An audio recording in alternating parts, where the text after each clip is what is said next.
और भारत माता के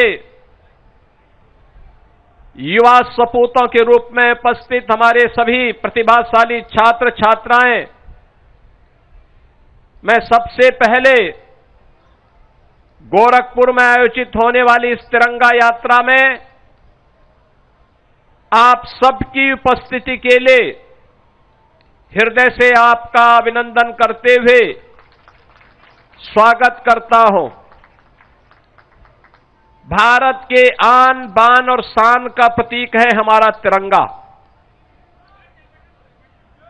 बहनों और भाइयों, देश की आजादी के आंदोलन के दौरान देश के स्वाधीनता संग्राम सेनानियों ने अलग अलग समय में अलग अलग प्रकार का ध्वज लेकर के देश की आजादी को एक नई गति दी थी। 1905 में भारत की आजादी का मंत्र बना था स्वदेशी,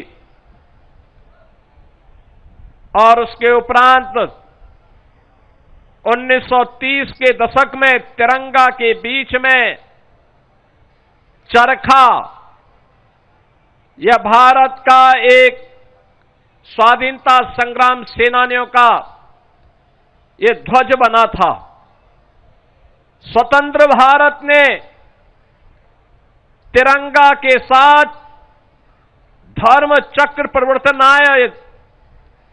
उस समय के भारत के सभी राज्यों का प्रतिनिधित्व करने वाले चक्र को लेकर के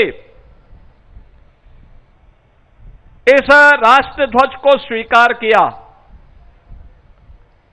यह हमारा सौभाग्य है कि जिस राष्ट्र ध्वज के लिए पहले भारत के नागरिकों को न्यायालय में लड़ाई लड़नी पड़ती थी कि मैं अपने घर में राष्ट्र ध्वज लगाना चाहता हूं, 1947 से लेकर के लगातार एक लंबी लड़ाई लड़ने के बाद कांग्रेस और अन्य दलों की सरकारें वह अधिकार भारत के नागरिकों को नहीं दे पाई। हम आभारी हैं प्रधानमंत्री मोदी जी के, जिन्होंने देश की आजादी के अमृत महोत्सव वर्ष में 2022 में नेशनल फ्लैग कोड में संशोधन करते हुए उन्होंने ये सुनिश्चित किया कि सम्मानजनक तरीके से अगर कोई नागरिक अपने घर के ऊपर भारत के तिरंगा को लगाना चाहता है तो उसको ये स्वतंत्रता मिलनी चाहिए। और हर घर तिरंगा, ये प्रधानमंत्री मोदी जी के उसी आह्वान का हिस्सा है, जब भारत का हर नागरिक अपने राष्ट्र के प्रतीक, भारत के आन बान शान के प्रतीक तिरंगा को अपने घर के ऊपर लहरा करके गौरव की अनुभूति कर सकता है। बहनों और भाइयों, हम सबको इस बारे में ध्यान रखना होगा। 2022, 2023, 2024, 2025 के बाद अब 2026 में भी ये तिरंगा यात्रा के साथ हर घर तिरंगा का यह अभियान आज चरम की ओर आगे बढ़ रहा है।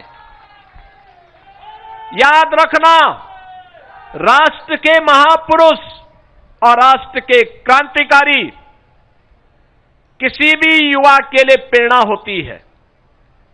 ये जो तिरंगा है, ये तिरंगा भारत के क्रांतिकारियों, भारत के स्वाधीनता संग्राम सेनानियों के बलिदान की अमिट गाथा का नाम है। उस अमिट गाथा की प्रेरणा है